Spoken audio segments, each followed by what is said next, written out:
and welcome to the Arsenal Women Arsecast on Arseblog.com with me, your host Tim Stillman, looking back at Sunday's 1-0 win over Brighton at the Emirates. Not the most eventful game, but I think plenty of narrative to get our teeth into, certainly, and we've got some really good questions as ever for the second half. But here to chew the fat over what was a fairly asinine 1-0 win is our co-host as ever, Jamie Spanger. Jamie, how are you doing? Hey Tim, I'm not too bad, no complaints. I felt like I cosplayed as a Chelsea fan for a night. So a boring game, 1-0 win. It was almost nice to just get the 3 points and leave. Yeah, I actually watched, I managed to watch the majority of the Chelsea-Tottenham game. And to be fair, like Chelsea deserved to win, definitely. But yeah, it feels like I've seen that Chelsea game quite a lot. Every time I watch them, it seems to happen. And personally, I find it really annoying that the game where they kind of got their comeuppance was a Champions League game that has like no bearing for us and probably very little bearing for them as well. But anyway, before we go into the game and the lineup and all the things that we usually go into, I wanted to pause and talk a little bit about Rene's press conference on Friday, because obviously when you're in bad form, the questions take on a different form. And there are a couple of things that came out. She said something about how they'd watched a video of Roger Federer and how Roger Federer talked about how he'd only won 54% of the points available to him during his career. But obviously which means he didn't win 46% of them, but yet he's one of the greatest sportsmen ever. And they were talking about how, kind of, I guess, trying to use that for inspiration, but how he goes from point to point, how he made sure he won the important points. I saw a little bit of discussion about this online, so I wondered what your take on that was.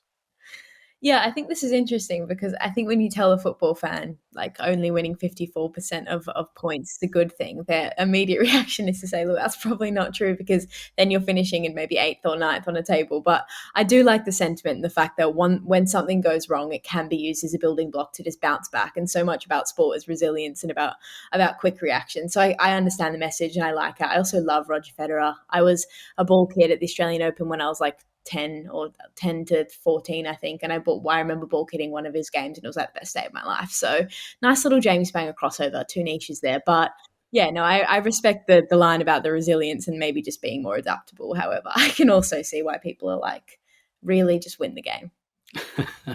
Yeah, I found it really interesting just because I can tell you teams do this stuff all the time. We only really hear about it when results aren't good, because people ask more exploratory questions of managers. They'd have done stuff like this in the build up to the Champions League final as well, but you don't really hear about it. And obviously tennis is, I'm not a big tennis fan, but tennis is such a different sport. It's an individual sport. It's like mentally possibly the most taxing of the kind of elite sports because of the nature of it. And I remember, I'm not a huge fan of the man himself, but obviously Djokovic is an amazing tennis player as well. And I saw an interview with him a couple of years ago where he talked about like, he was, I think the interviewer was like, you're like a machine, you just keep going, and like losing points doesn't bother you. And he's like, of course it bothers me. He's like, it eats my soul when I lose a point, but the skill is putting it to one side and getting out of your system very quickly. And yeah, I saw some discussion about it online, but this stuff is very, very common. It's very common across sports teams to use those kind of things for inspiration. And as we come to the lineup, Jamie, one thing we knew for sure in this game, because again, Rene was asked, she was asked about Daphne van Domselaar's form, which I think was a perfectly fair question. And she was asked about whether she'd consider taking her out of the firing line.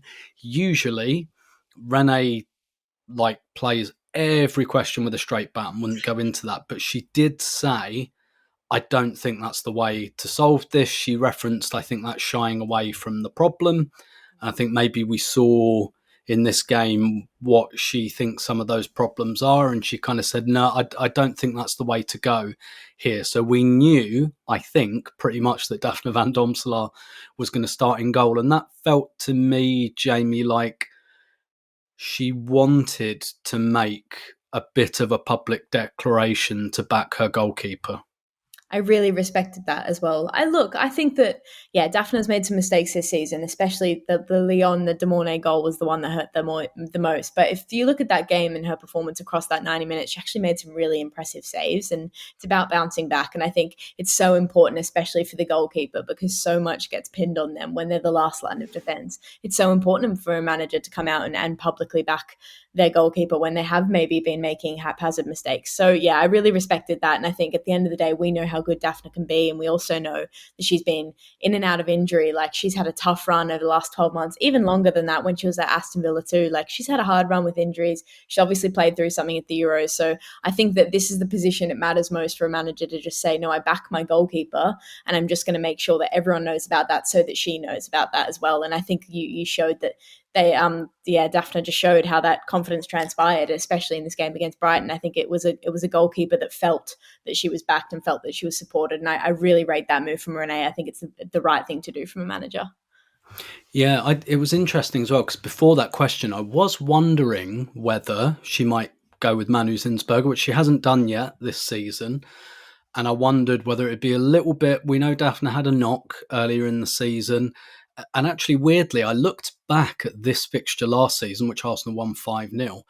Actually, Zinsberger started at home to Brighton last season. I think it was the only time that Slegers consciously picked Zinsberger ahead of Van Domselaar for, like, shall we say, a meaningful game all season. So there was something about Brighton, I think, at that stage anyway, that she felt Zinsberger was maybe more suited to, whether it was about short distribution or not. So I did think, oh, maybe there's a tactical reason she'll go to that, but she was very clear in the press conference not doing that. And she alluded to kind of other issues, which I think we'll come on to. But elsewhere in the lineup, Jamie, it's one of those things you think about Arsenal, and it's like, it's not going that well. What changes can she make? Will she make changes? Do you stick or do you twist? Do you try and play your normal game but do it better, or do you make some changes and you have to win? But ultimately, I think the side we usually come down on with Renee, a bit like Serena Wiegman, is usually there's not going to be many changes, and there wasn't this time. Did that? I mean, maybe it didn't surprise you, but what did you think of the lineup when it was, quote unquote, the usual suspects? Yeah, it definitely didn't surprise me. I wasn't surprised that this was the lineup put out. I also, I had mixed feelings about it as well. I think I saw a lot of people maybe a little bit upset about the fact there was a lack of rotation, especially in the midfield. But I do still think at the same time, we go on about this double pivot of Kim Little and Mariona, but Renee has experimented with that pivot. She obviously moved Mariona higher against a couple of weeks ago as well, and that didn't work. So there has been experimentation. So I could understand reverting back to that against Brighton. Again, I think we spoke about it, the Kyra Cooney cross, I would have had her starting in this game just because the way Brighton like to press. And we've seen, obviously, if you're going to play Katie Reid, and I think there's a lot of things we're going to probably allude to a lot in this episode, but Katie Reid starts in centre back because she's been so good, but also Brighton are a really aerial dominant team. Then you lose a progressive passer in the back line. So I would have brought Kyra Cooney cross into this midfield. I just think that's something I would have done. In hindsight, everything looks better. So that was just my initial thought. I was I'm a little bit worried about ball progression in the midfield in terms of Brighton's press and how we're going to manage that. However, at the same time, I wasn't overall stressed. I thought that's fine. It's still a very strong lineup, perhaps Arsenal's strongest. So a bit of a mixed emotion, Tim.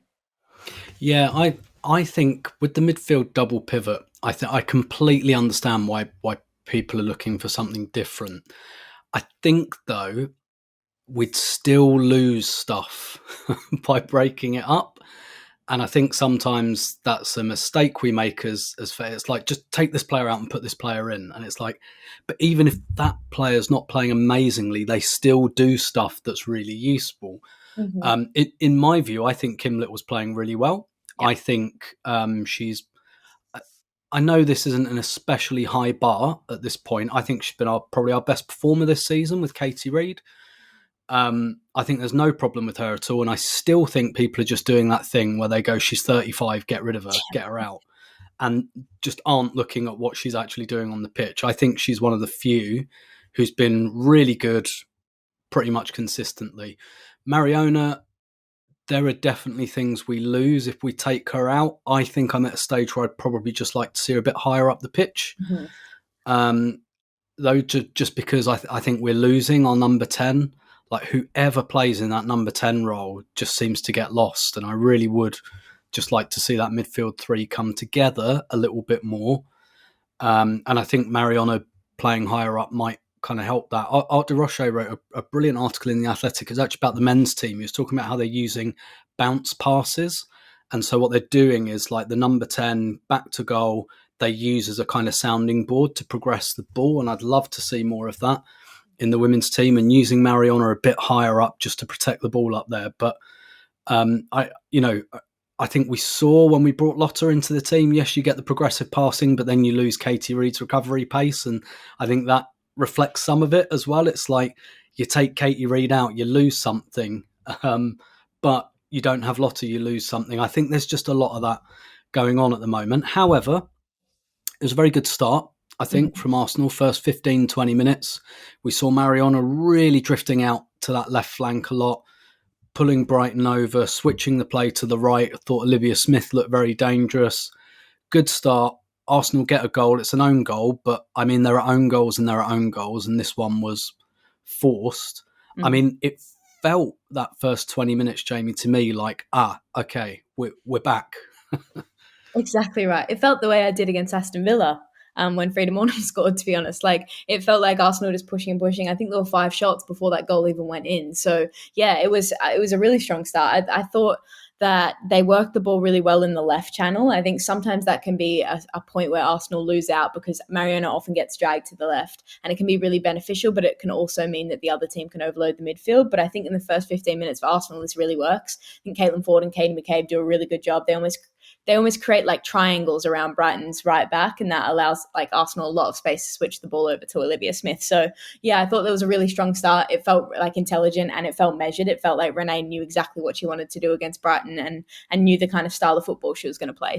So yeah, I was impressed by the start. However, I did get a little bit nervous because it did give me the same vibe as the Aston Villa game, and then yeah, almost exactly from there. Yeah, and that's kind of where I want to go with this next, because Arsenal like really pushing. I think the goal was coming. The goal comes, and you think, okay, here we go.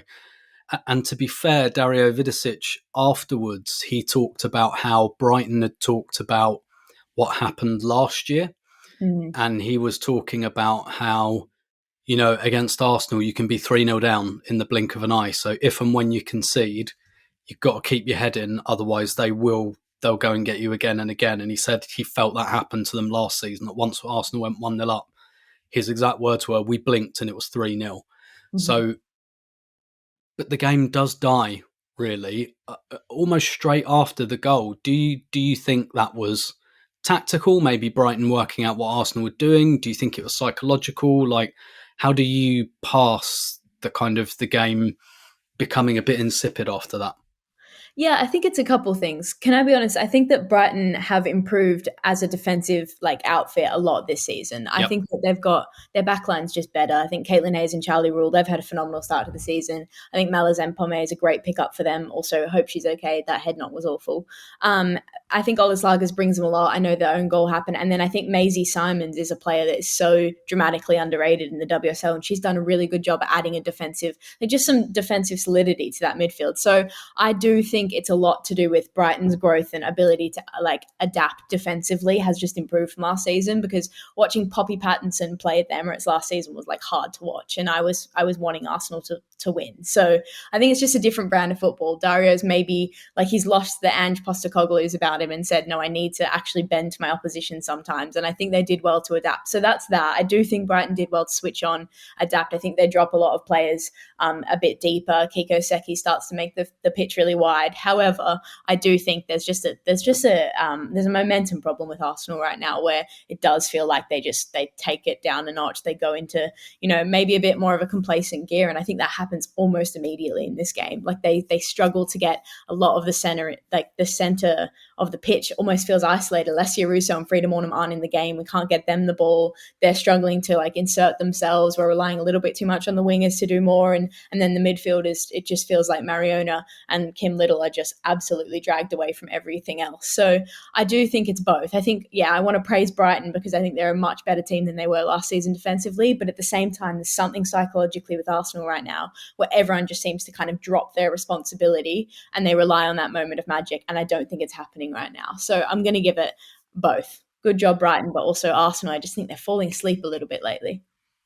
Yeah, when I watched the game back on BBC in the UK, Gilly Flatty was on co-coms and all the way through, and I don't think she was incorrect at all. She was kind of saying, I just want Arsenal to move the ball quicker. Like the passing's too slow. There's not enough zip in the passing. I think you could see confidence was low. I think another possible reason for it, Renee talked about, and when you watch the game back with this in mind, it's so obvious. Like she talked about how they talked about not passing the ball backwards. Because obviously they've made mistakes in recent games. They've messed about with the ball on the edge of their own area. You look at how the equaliser against Villa comes, they're messing around at left back where they don't need to. And I think when confidence is low, you definitely don't want to be doing that. And there's so many, I didn't notice it at the time, but when Renee said that and I watched it back, there's so many times where one of the centre-backs has the ball. And in my brain, I can see them passing it back and they call it resetting, going back to the goalkeeper, and they didn't do that. They didn't want. I think they've overburdened Van Domselaar in that respect in recent weeks. And I think as a interim solution for a team low on confidence, they clearly said, let's not do that. Let's not invite Brighton onto us too much. I think in the ordinary run of things, they'd want to invite Brighton on because that makes the pitch bigger and it makes the spaces in behind bigger. And if you're confident, you invite the Brighton press on and then you play through and you get some space. But because Arsenal, I think understandably, didn't want to do that, they didn't want to go backwards. I think it did compress the space a little bit. And I think that's just one of those short-term measures where confidence is low, where I think for a game or two, that's all right. But Arsenal are going to have to get back to a stage where they do feel comfortable knocking it about on the edge of their own box. But it kind of goes to half-time. You know, Van Domselaar makes a decent save from Sieke. And then the second half starts and it's like, okay, 1-0, died a little bit of a death. And the second half really starts quite similarly. It doesn't notably pick up, but as a hook to talk about someone whose performance really does deserve flowers today, Daphne Van Domselaar, and I know we talked about it a bit at the beginning. I mean, she makes 5 saves in the game, but there's one that's really eye-catching from Camacho, cross from the right, Camacho with the header, brilliant standing save. She doesn't have time to shift her feet from Van Domselaar, and her pass completion was 7% higher than her season average. She made 5 saves. She got player of the match. Brighton very, very strong in the air as well, Jamie. Nobody's won a higher percentage of their aerial duels than Brighton. She was coming out to get crosses. I think this was in isolation a great performance, but given perhaps where she's been this season, I thought it was an exceptional performance from her. Phenomenal. I was so impressed. I was so excited about this as well because like it's with goalkeepers, it's like strikers. They're so easily like get caught in rough patches and it's hard to kind of come out of them. I just think this is an expressive goalkeeper and Daphne Van Domselaar's biggest strength is her goal saving ability. Her stretch is incredible and it was so good to see that. I also think like just she showcases her intelligence a lot in this game as well because Brighton don't play with Camacho in the 9. Like they don't start with Camacho in the 9. She's a completely different striker to Michelle Adjumang is. So there's a lot of awareness that both the keeper and the centre-backs have to be able to adapt to a player they've maybe seen less and can analyse less and the team can prepare for less. So I think Daphne Van Domselaar does a great job at leading that as well. And just being reactive to football, not the opposition. And that's what she does in this game. I feel like it's almost like she's thinking less about, okay, Melchi Demorne is in front of me or this player's in front of me or I know Rachel Daly well and I'm worried about playing against Aston Villa because I know their players. It's more just I'm just going to play football. I'm going to focus on doing what I do best. So I just thought it was an authentic performance. Great save as well. A couple great saves, but that one in particular, I felt maybe in that instance, okay, this is just going to be one of those games where Arsenal are able to scrape by. Like if those saves are happening, let's just call it a day at 1-0 now.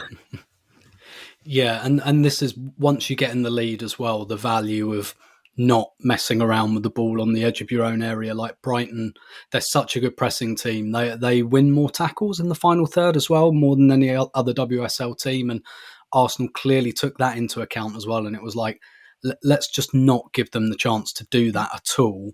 And so even though with one goal it's nervy, whereas against Aston Villa it was coming, like the Villa goal was coming, it wasn't out of nowhere because we kept losing the ball. This time it was a bit more like keep away. It was let's have the ball centre circle, their half, even if we're not doing an awful lot with it.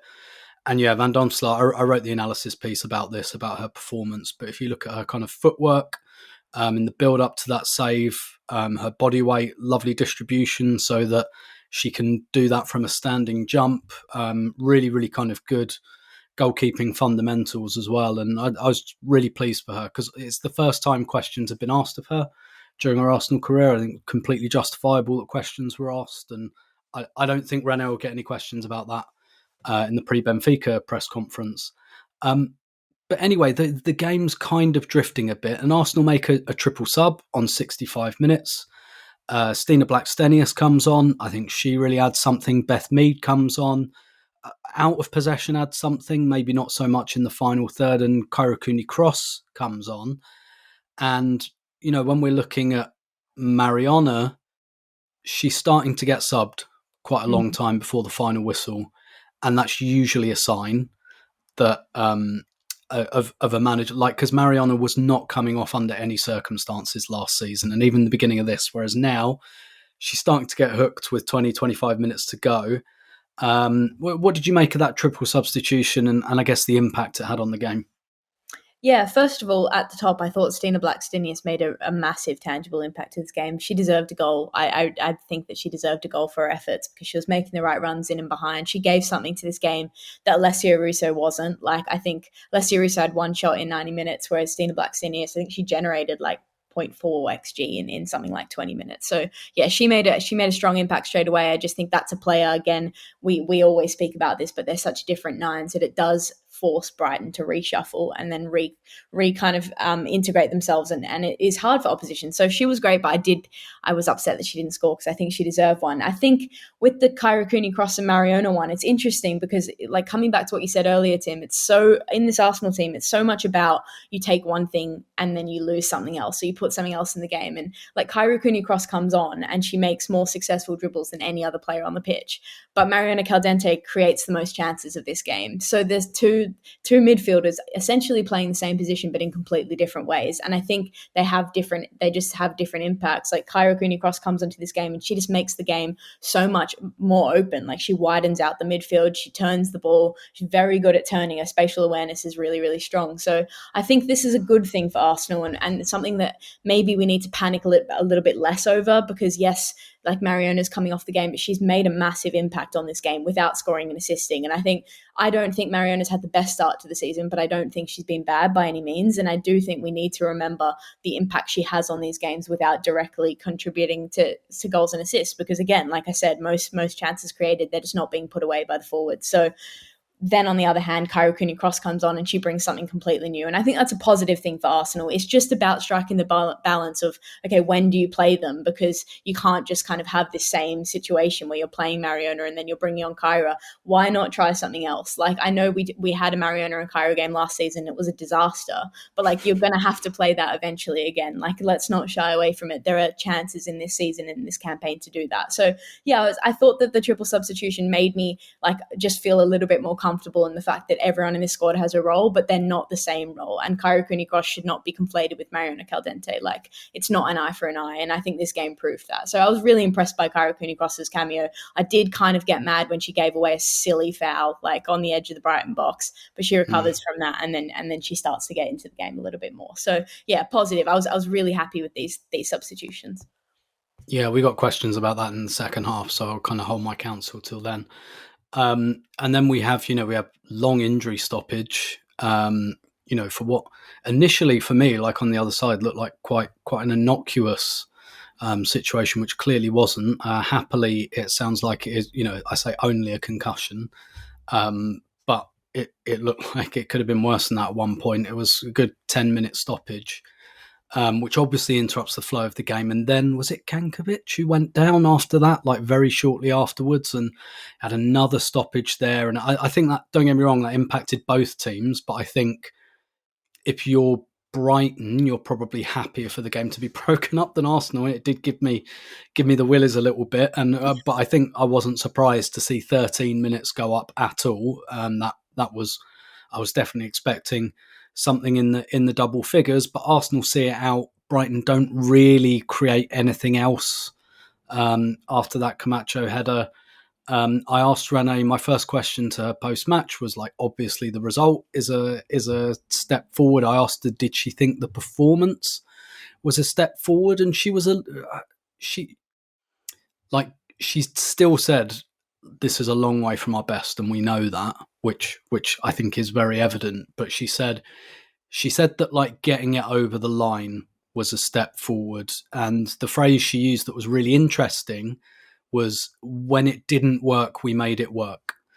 And she kind of said, well, I think everyone knew, evidently anyway, but she said, like, we just had to win by hook or by crook. And she felt that there were elements of the performance, which even though they're not hugely pleased about, that like, basically, I think what she was getting at was they protected the result well. They didn't get themselves in trouble. They got the win over the line. Where do you stand on this, Jamie, in the cold light of day? Is this Leicester away last season, where it's another reasonably insipid performance, but we kind of get away with it this time? Or is it a building block? Where's your brain at? I would call it a building block. I would say it's almost in between. I wouldn't say it's an insipid result. I think, look, I do, like we spoke about this last week as well, Tim. I think that the opinion on this performance is greatly determined by the hangover of the recent results. I think that like had we maybe not lost to Lyon or not lost to Man City and gotten over the line at Villa, this performance is okay. It's a good 3 points. Like, just move on. Like, we'll go on to the next week. There's things we can draw from it. So I think fans have every right to, you know, draw the negatives out of this game. And I think there are negatives, but I don't think that they're glaring holes. And I think we've seen a few things patched up that we maybe had real issues with a fortnight ago. So I would say this is a building block performance. I wasn't moved. I'm not going to rewatch the game in the future and think I really want to watch Arsenal beat Brighton at the Emirates 1-0. But I do think there are elements of this game. Like, I think that Arsenal are able to kind of just like absorb the pressure a little bit more. Brighton start to stop attacking. I honestly think in the last 20 minutes, it was a little bit nerve-wracking, but I didn't think Brighton were going to score. I think Arsenal had a good handle on it. I thought Katie Reid was like doing I think she won the most duels in the match. Like, I was comfortable. Whereas against Aston Villa, I was not comfortable, and I was saying this is a disaster. So yeah, all in all, I think there's things to maybe learn from it, or more so just band-aid over and said that's a temporary fix. Now let's work upward from there. Yeah, I think band-aid is the right word. Ultimately, we won't know how to put this result into context maybe for a couple of weeks. Maybe we will look back on it and go, yep, that was the first building block. We might look back on it and go, no, that wasn't very good, but we got the result. Renee talked, I think, quite interestingly after the Lyon game, when she was asked about like repairing the team's confidence. She said, like, we need to find one or two things and build from there. So I think there she was kind of acknowledging we're not going to be perfect in the next game. We're not going to be perfect, and like, this is going to be, it reminds me of that old Arsene Wenger quote, like, confidence, you go up the stairs and down in the elevator kind of thing. And this was like the first flight of stairs. And, you know, there was a little bit of back to basics about it. There was a little bit of, all right, let's not take risks, basically. It was kind of a risk-free performance. And when you're at your best, you do take risks. But the team's clearly not in the headspace to do that at the moment. And we've been stung with some late goals at City, against Villa, you know, when we really should have been, you know, putting those results to bed. So it did feel to me like it was deliberately back to basics, which, you know, I guess gives it a little bit more leeway, but I don't think we're going to know, you know, until maybe Thursday night, maybe after the international break against Leicester. I do think the international break will be good for these players to kind of get away, go to different headspace and then come back. But, yeah, it's slightly unremarkable, but very, very needed. I think we'll take a break there and come back with people's questions in part 2 right after this.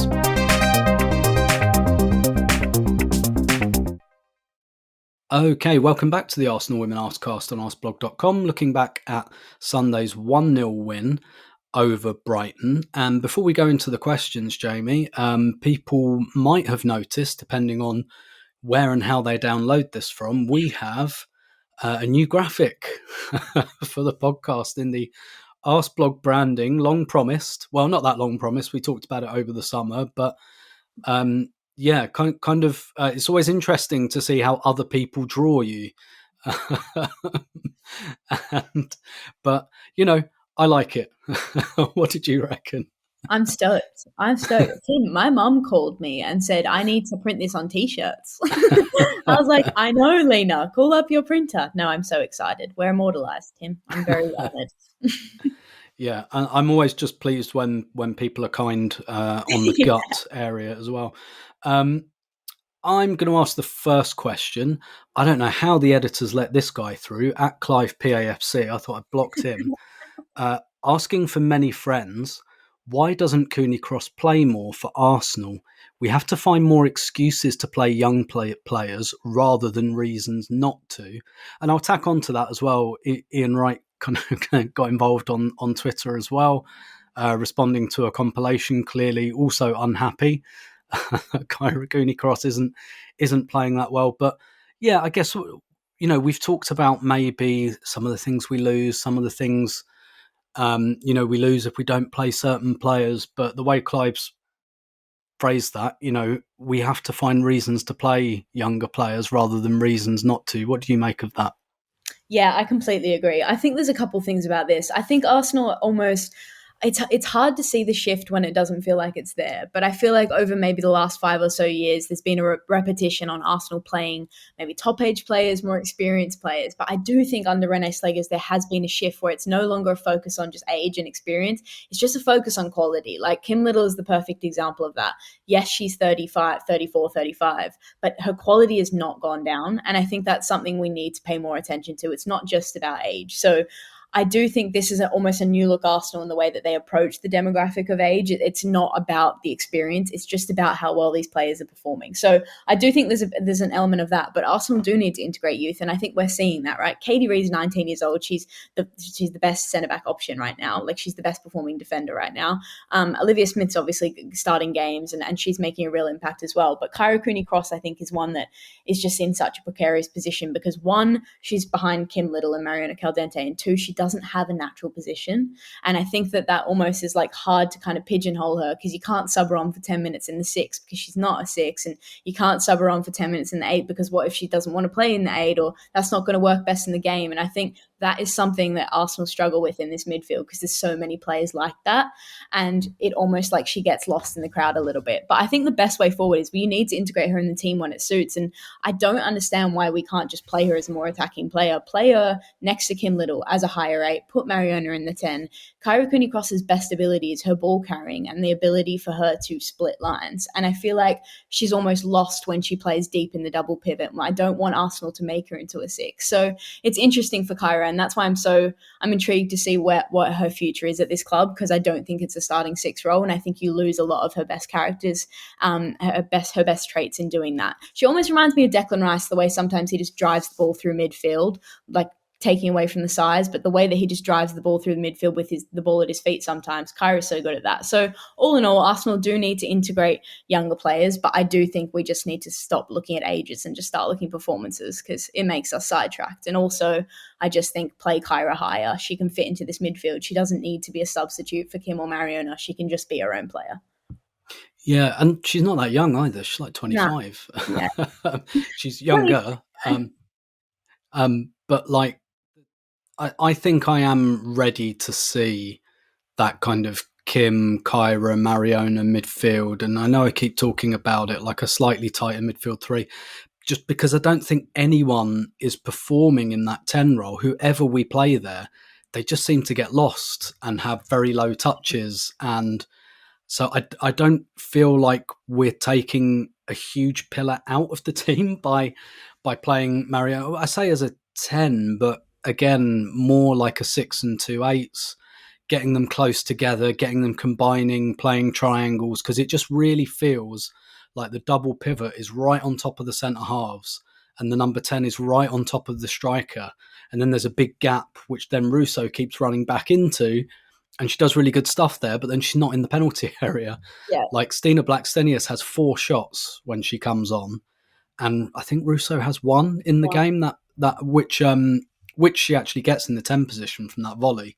So I just feel like there's just too big a gap between the back half of the team and the front half of the team, and I'd just like to see the midfield get a little bit closer together and play a bit of 5-a-side.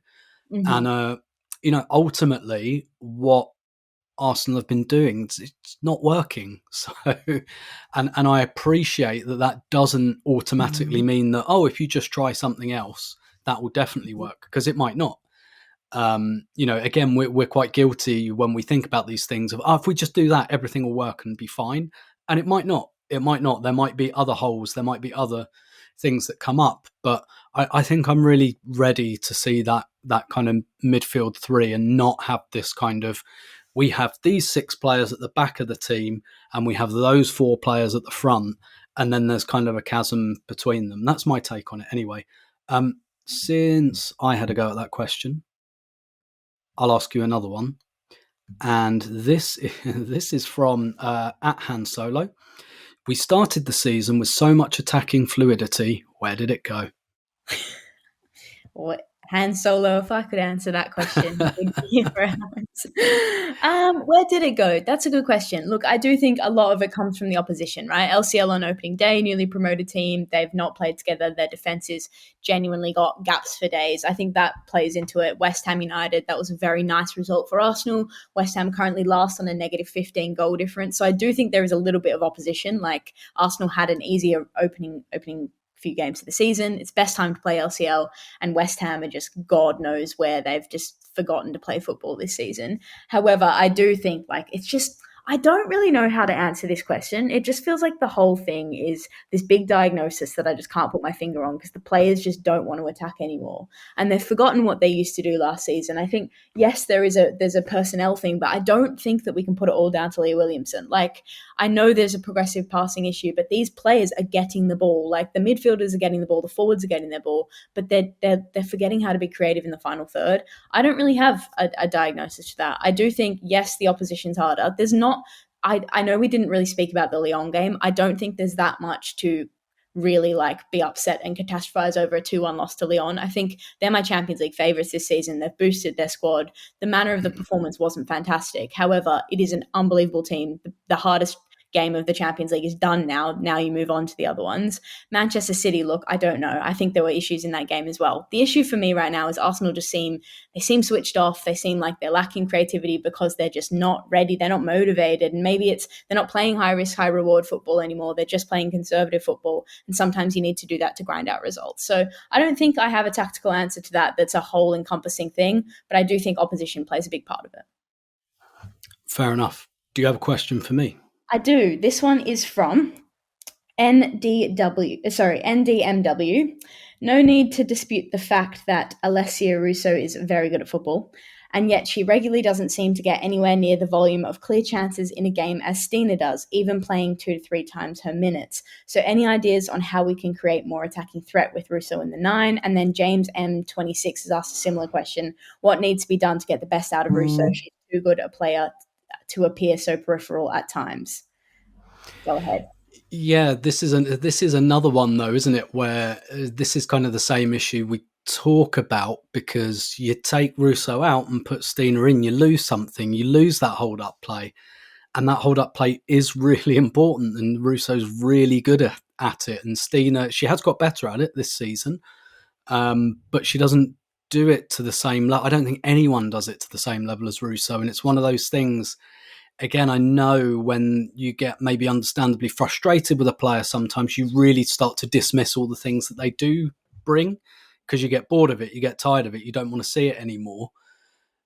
Whereas, sometimes when you start Stina, she gets lost a little bit because we don't have that. But obviously, and Renee talked about this after the game, she talked about how, like, when obviously coming on such a different thing because the game's more stretched. Brighton as well, and Dario talked about this afterwards. He talked about having injuries and not having Ajamang and Kafaji. He kind of said they got tired and they couldn't really go for it. in the last 20 minutes or so. They couldn't make the level of changes to go for it. But it's like in the number 9 position, we've got two almost polar opposite players who have really interesting qualities. And what we could do is like a gene splicer to just like sit them to get like the best of both their qualities. I think a lot of it comes down. I think there are two things it kind of comes down to, because Russo's such a streaky goal scorer, and she's in one of those periods where she's not scoring and she's not getting into those positions. And I think it's twofold. I think a big part of this, again, is that the 10 is just not really working. And again, whoever it is, even when it's Russo herself, they're just getting lost in the trees. And so Russo's having to come back to do a lot of that work. And I'd like and she's brilliant at it, but I'd just like the midfielders to do more of that. I'd just like a couple of 8s a bit higher up so that we don't have to do that. I also think it's just that's who Russo is. It's her natural inclination. And particularly when things aren't going well, players tend to go back to the things they either like doing or that they're really good at. And I think Russo, in her heart and soul, that's who she is. She wants to come back. She wants to help the team. She wants to be that buffer. And it's almost like you kind of have to teach her not to. And then she has a couple of months where she doesn't, and then things aren't going well again, and she starts going back into those habits. So I remember talking to Jonas Eidevall about this, and he said, like, I have to tell her sometimes the best way to help the team as a 9 is to get away from the ball, because then like you're pushing teams back, and it just feels a bit like a mixture of the number 10 just not working and her natural inclination. It's not a bad habit because she's really good at it, but it's like that old habits die hard, and it feels almost a little bit like maybe she has to be told again, like, no, stop doing it, like stay in the area, stay on the centre backs type thing. But like her hold up play is exceptional, and I think it washes over us. Like the amount of times she turns people in one touch, she is so good at it. And but it just feels like when she's there, there's kind of no one up front. And I also think when Beth Mead's not in the team as much, you don't have that like wide striker to really go and kind of fill that space and create goal threats. So I said this a couple of weeks ago. It feels to me like if football was a 12-a-side sport, Arsenal would be sorted. Like if they could just like have Stina in there or something and keep everything else the same, and just have Stina as a 12th player, it might all work quite nicely. And I will ask you. Okay, I've kind of answered that, so we won't go there. Let's have like a slightly higher level kind of question then. There's a couple here. This one from Ironline. Arsenal every season have a slump regardless of manager or squad. Is it justifiable to look at the wider framework for the cause? Also seems that Arsenal should be a great place for players to want to join, but proven high calibre players still choose elsewhere. Are those things linked? And at Lucy566 asks, aware this doesn't solve anything right now, but is it time to seriously question the club? Ignoring our awful recruitment. Squad planning has been appalling for so long now, and yet still doesn't look like they're even looking at bringing in new people in that department. So, yeah, a bit about, I guess, the overarching structure of the club and why we seem to go through this every year. That is a big, big question. Shots fired. Okay. Well, starting off with recruitment, I'm going to tackle that beast first. I think that, look, I do think, fans, we go through it every single summer. We get disgruntled by the fact that it seems like Arsenal lack an ambition in the transfer market. It feels like maybe they're going for the easier signings. I had these concerns in the summer window this time because I thought like signing Chloe Kelly was great. It was also obviously convenient because it was a loan signing. I thought that signing Taylor Hines was safe compared to maybe being a bit more risky following a Champions League win. So I had a little bit, like, I had some issues with the summer transfer window, but at the same time, they signed Olivia Smith. Every club wanted her in the WSL. Chelsea wanted her. She chose Arsenal. Arsenal were able to put the price tag in for her. So there is ambition there. At the end of the day, Arsenal signed Mariana Caldente. They pulled her on a free when she could have gone to any club in the world. It's the same with Alessia Russo. So I don't think the club have no pull, and I think it's unfair to say that no big player wants to come to Arsenal, because that's just not true. Like, we have those players that are consistently choosing to come to Arsenal. However, I can also understand that it does seem like there's no future proofing for the recruitment right now. That I think the signings always feel like they're almost band-aiding a hole rather than improving the squad, and we've continued to see that. And I think Olivia Smith maybe is a bit of like you're shoving a blindfold in front of fans' eyes, because it's like, this is fantastic, but we've also maybe made no effort to kind of band-aid the squad otherwise. And I think fans can look at something like Jenna Niswonger and it's like, okay, there was clearly a plan for Jenna Niswonger because you spent money on her, but then why is she not making squads? Like, what is the goal there? Because if the goal there is that she has to get, I don't know, fitter, stronger for the WSL, it's a different brand of football, it's more physically demanding, you can't leave her out of squads when you've paid money for her in January. So right now, I think as a fan, like, putting a fan hat on, I just want, like, I'd love to know and have transparency on what is the tactic for Arsenal in recruitment right now, because it does feel like get a couple superstars and then get a couple players that are great squad players, but they're not going to win you the WSL. Like, it's not the same as Chelsea bringing on Sam Kerr for Aggie Beaver-Jones. Like, I think Taylor Hines is a good player, but I don't think she's raising the level of the Arsenal squad. I'm singling her out, but that's just the most recent example I have. And in terms of the slump, it happens at the start of every season. Again, something that's so hard to diagnose. I just think, like, there's something in this squad that they lack the. It's I was joking about it on our, like, the Halfway Line podcast the other day. It does feel like the only team in the league that has the minerals to win the league is Chelsea. And it feels like City, United and Arsenal. Well, United's a bit different because I don't think they have the squad for it. City and Arsenal just don't have the minerals to stay focused on the task at hand. Like it's too daunting. It's like the responsibility of winning the WSL is something they don't want to do, so they chuck it out the window early on and then don't have to worry about a title race. And that's something we've seen so many years in a row now, and it's getting really, really frustrating. I think that Chelsea just have an ability to bounce off a major tournament summer and come into the season and just grind out results until they start getting better performances. I thought they were better against Tottenham than they have been recently. I think they're starting to get the kick back into it where they're playing better football, whereas Arsenal come off the back of that and they can't grind out a result at home to Aston Villa. So I don't know. It's like, it sounds very naive to say, but it's like, it just feels like there's something, that there's a personality issue, and I don't think it's a tactical issue. I don't think Renee Slegers is the issue. There's something that's maybe a miscommunication. The players just don't have the resilience, and that's not just the playing group now. It's the playing group, and it has been for a couple seasons now. So I don't really have an answer to that. But in terms of the recruitment strategy, I think it's easier to speak about. As fans, we just want more transparency on what the future proof is, because I don't know what it is right now. I think it's kind of, let's improve some areas and let everyone else go. But Tim, I'd be interested in what you think that the issue with the slow starts is, because, yeah, I have no idea. Yeah, I think it's kind of a couple of things. I think nearly every WSL manager goes through this thing where for a year they're really good, like they change something and like it takes everyone a little while to work out what it is, and then they work it out, and then it's like, can you get out of that? Can you innovate again? So look at like Gareth Taylor, and Man City just did the same thing over and over and over again. It's like, okay, you can't innovate this team, you can't innovate this squad. Happened to Joe for a year, no one could touch his football, then they worked it out. Can you innovate?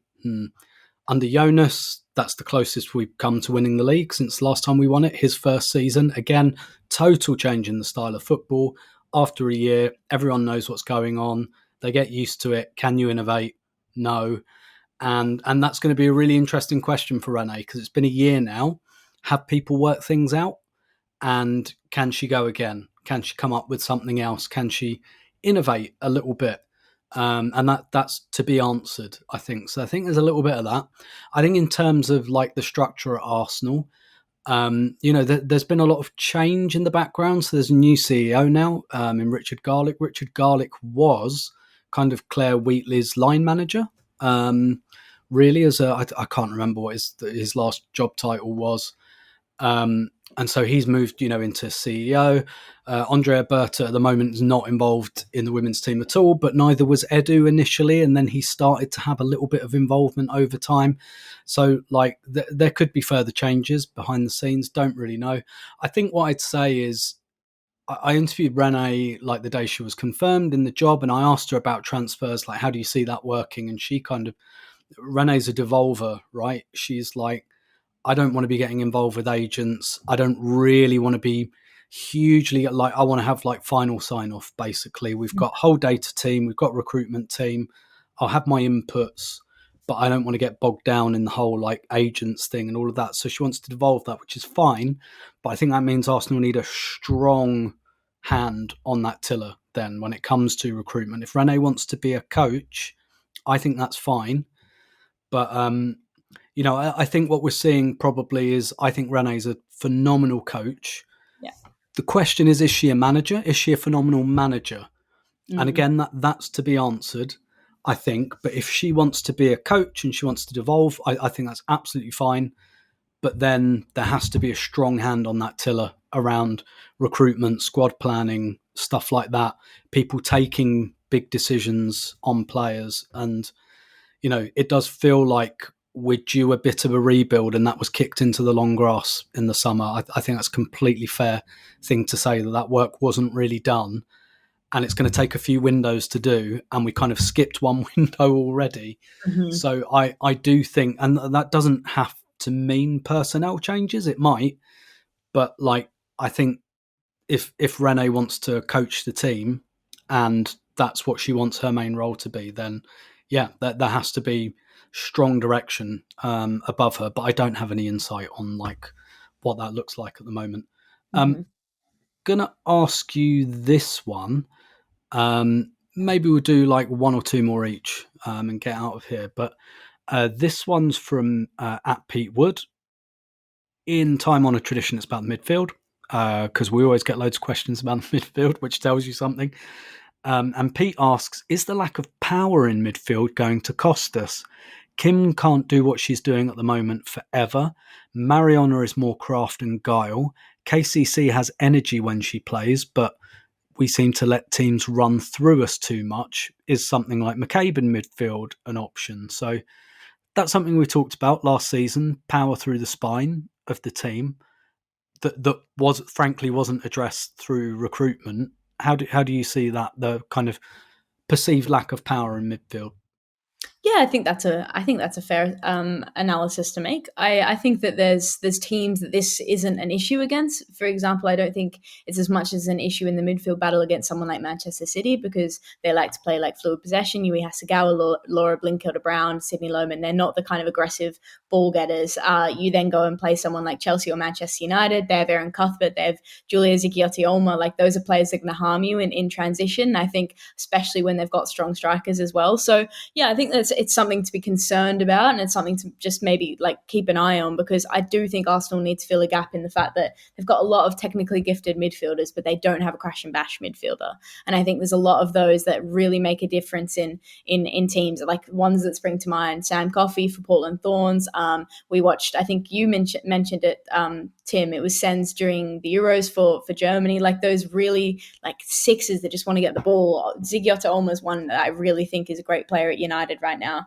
So I do think that there's a lot of room in the game, and especially in the WSL, for players like that to just crash it and break it up. And I think a player like that would allow the Arsenal midfielders around them to just allow them to be more creative and just do that. That is your role. Those are your strengths. Play to those strengths. I think often when we see someone like Victoria Pelova and Mariana Caldente, especially because they have to kind of drop back and defend in a defensive midfield role, they almost lose their creativity and their ability to just be the outlet. So I would like to see something like that. And I think that's a fair assumption. I think teams can come on to you like that because they can kind of out hustle you. And I do think a team like Lyon are going to do that. Less so Barcelona. They like to play possession football, but with Lyon, someone like Lindsay Heaps likes to do that a little bit and just kind of break up the midfield. So I think that there's rightful concerns depending on the opponents, but yeah, so I would like a kind of a personnel like that. I think it just opens up a lot more for the players around them. I do think Kyra Cooney-Cross can be that player, but I just am a bit concerned about the way that she holds defensive zones. Like, she's not in the position. When she is in the position, she's quite good at it, but when she's trying to find the positions herself, it's almost a bit of a weakness. So all in all, yeah, I think there's room for that player, and I would really welcomely invite them at Arsenal. Yeah, it's interesting. You talked about the deeper position there, and the more the season goes on, the more I understand why Renee wanted Geraldine Reuteler, Yeah. who I think is quite a powerful player. But she can play as a 6, but kind of doesn't. Plays more as a 10. And actually, the more the season goes on, and the more I can't see really the number 10, I see that vision a little bit more. Do you have a question for me? Let's do one more each. I do. This one is from Jono Shepherd. It says, there were so many corners from both sides, to be honest, that were kicked out and didn't reach the box. Thinking of men's team, is the set piece play a potential opportunity for exploitation? Arsenal yesterday, Tim, they played the low drive corner almost every time. I guess, what did you make of that? And it wasn't very successful in the end. No, it wasn't very successful. I wasn't surprised to see it because, as I said earlier, Brighton win a higher percentage of their aerial duels than any other team in the WSL, and we have seen stuff like this before. So when Arsenal played at home to Liverpool in March, Liverpool were another team who win a lot of their aerial duels. We saw Arsenal be a bit imaginative with how they were putting corners in. They did it really well that day. When we went to Everton as well in March or April, towards the end of last season, every single cross went along the floor because Everton are very, very tall in defence. So I feel like I've seen this before. So I think that was the thinking behind it. Let's not loft too many of them in the air because, and it's not just that Brighton are a big team and dominant in the air. Arsenal aren't, right? So Arsenal, there's Katie Reid there, but who else are you really backing to score from a corner for Arsenal? Maybe Russo. And actually, Russo was very good at defending corners in this game. She made some good kind of defensive headers, albeit Stina hits the bar with a header from a Katie McCabe corner. So you do see this a lot. Arsenal will change the way they deliver the ball, either by going very low or kind of driving it so that they're taking the other team's height advantage out. And actually, I think the first one we do really works, where it's along the floor. Caitlin Ford dummies it comes to Olivia Smith, and she just puts it over, which probably provides encouragement. But like, none of them were particularly good. I think Mariana's corners in particular in this game were generally quite poor in that respect. Like, the execution was just all wrong. Basically, I think that was really the problem here. More generally from set pieces, again, it's like the men's team, right? Like, a year or two ago, I was thinking, God, Nicholas Yoba's a genius. And don't get me wrong, I think he's a very good set piece coach. But the more I look at it and think about it, it's like, actually, Saka and Rice are brilliant at taking corners, and Gabrielle's brilliant at heading them in. Yeah. And those are the main ingredients, right? And Arsenal have good deliverers, I think. But like, who are you backing to go and head a corner in, really, without Amanda Ilestedt, without Raphael, without Lena Hurtig, all players who've kind of left the club, without Jen Beattie? Like, I just don't think we have the natural threat in that area, to be honest. So I'm pretty certain that was the thinking behind it. Why Brighton did the same thing, I've got no idea. Because there were a couple, I was very happy to see one go in the side netting. I don't really understand why they did that, but I was very grateful that they did. How about this one then from @Izzy38? Touched on this a little bit earlier, but thoughts on the timing of the international break in relation to Arsenal's form? Obviously, the result against Benfica is pending, but is the break welcome to allow the squad a bit of a reset, or would it be better to have more games to grind our way out of the rut before everyone disperses for 2 weeks? Love this timing. I don't think it's become a better time, personally.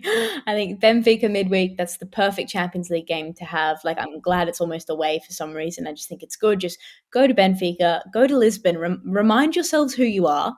right? Go get a pastel donata, visit the stadium where you won the Champions League, go for a walk around there before playing your game against Benfica, and just grind out a result. International break, I think it comes at a perfect time. It's almost similar to last season. I know it's a different situation because there was a lot of other factors. There's a new manager, there's a resignation in there, but it came at a good time for Arsenal last season as well. Like, you get a good result before the international break and then just go away. Just go away, reset, get a fresh start. And I think it just comes at the perfect time.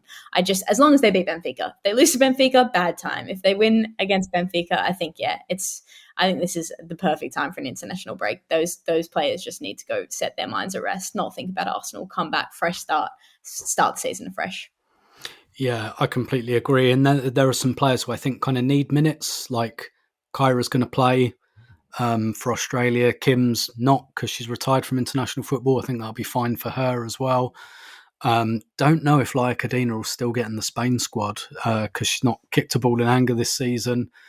And again, I kind of doubt Lotta will get in the England squad. So, we might have that. Well, I mean, they'll get some time off, but I'm not sure how much they really need time off. So those are like some sticking points. But yeah, I agree in principle. I think good time to go away. I have to say, looking ahead to Benfica, I haven't had a chance to look at it yet. I really don't know what to expect from that game. I think in my mind, I'm a bit like, oh, maybe we can rotate and all of that. But actually, I just genuinely don't know how good Benfica are. And I don't really know like much about their players. I'll go away and look all of that up in the next kind of 24 to 48 hours. But I don't. Do you see Arsenal making changes for that? Maybe some of those players who haven't kicked a ball in anger, or do you think Rene will think, no, we need the result. We started the Champions League with a defeat. We just have to win and go from there. I think heading into the international break, she needs to go fully strength. Just win the game, like play your best football. For anyone's knowledge, Benfica's won their last 2 league games 4-1 and 8-0. Like, I know the Portuguese league isn't the WSL, but like, they're scoring goals. They did lose to Juventus though. So I don't know what you make of that. I think Juventus almost look worse this season as well. No disrespect to Leah Volti, but they have lost a few players as well. So make of that what you will. But I think Arsenal shouldn't even be focusing on Benfica. Just go into this game, play a full strength team, and just grind out the result and hope that you can just head into the international break in good stead. I think that's probably what she'll do as well, to be quite honest, because I kind of think that's more the Rene way. But yeah, looking forward to going back out to Lisbon this week. We'll be on the ground covering that. As always, first visit to Estadio de Luz as well.